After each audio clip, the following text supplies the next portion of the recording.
Let's discuss cops and gun laws. I'm John Henderson with HH Law, and I want to provide for you a little bit of information about what your rights are if law enforcement tries to get you to show your gun.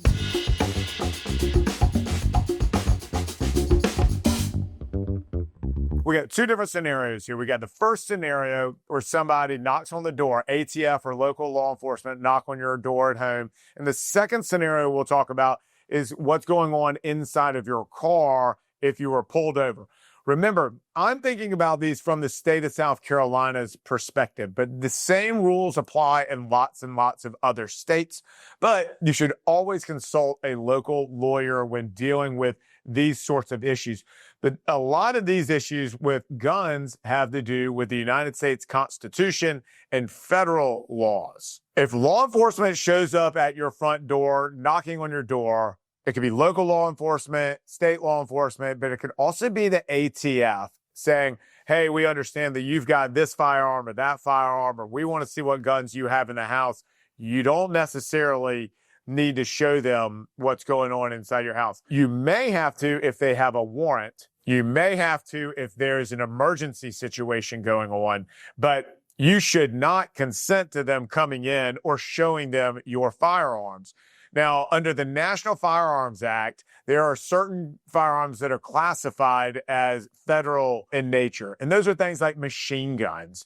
But if it's not classified under the National Firearms Act, then, things like a shotgun or a deer hunting rifle or even an AR, handguns, that sort of thing are not classified under that. You don't have to show law enforcement any of these types of guns. So the reason that you don't have to show them your firearms is because of the Fourth Amendment.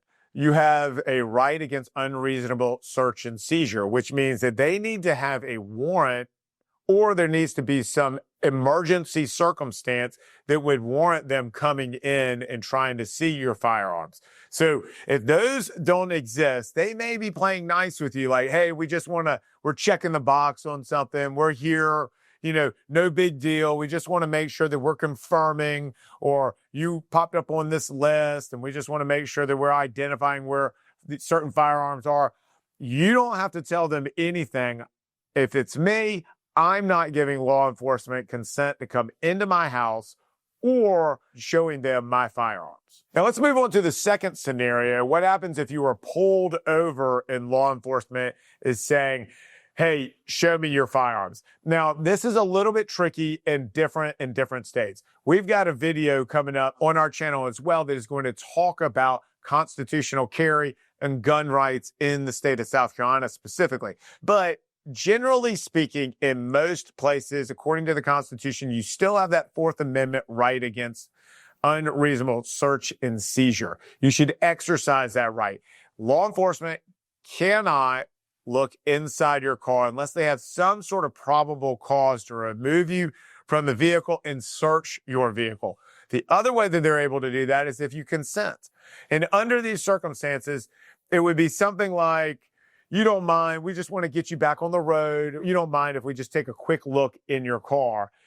They are then collecting whatever evidence that they can find of any sort of crime. And they'll say something like this as well. It's like, what do you have to hide? You don't have anything to hide here. We just want to get you on the way and check the box here. And that may very well be true that you don't have anything to hide. But here's what happens in law enforcement's mind. Is that if they've pulled you over and they suspect you of a crime, there's something called confirmation bias. So they have already concluded in their mind, and we all do this. I'm not sitting here saying that it is only law enforcement that does this. Everyone does this. I do this. But you come up with this conclusion in your mind, and now you are filling in evidence, not objectively, but subjectively to support the conclusion you have already made.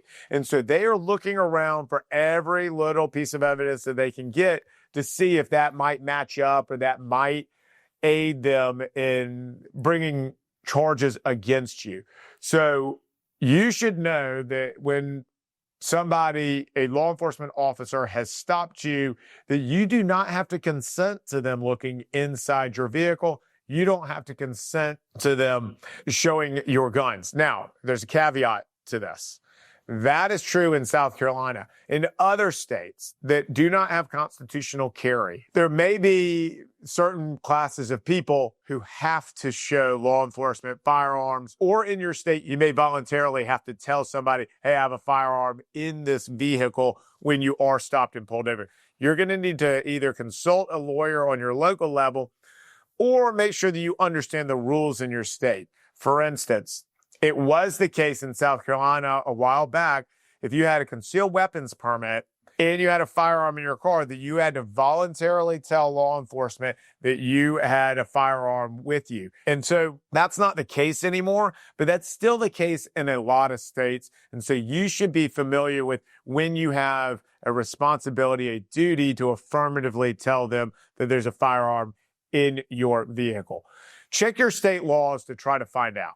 During one of those stops, if law enforcement says, hey, look, we want to get you out of the car, comply with that. But you can politely say, I'm getting out of the car, sort of hold yourself in a posture of, I'm not a threat. Make sure that they can see your hands, that no fast movements around, anything like that. And you can politely say, look, I don't consent to you searching me or searching inside of my vehicle. And that should be on their recording video so that you have already told them, no, I'm not comfortable with this. And you've also showed them that you have deep respect for what they're doing and that sort of thing. You can say it very politely, not aggressively. And you can say, look, I respect what you're trying to do, but I don't consent to you searching. Also, I don't want to make any statements, and I would like to talk to my lawyer if I can before you do anything more. So that kind of concludes what your rights are. Generally speaking, you don't have to show law enforcement your firearms unless they have a warrant or they trick you into consenting to that, or there's an emergency circumstance. I'm John Henderson. This is HH Law. Thanks for watching.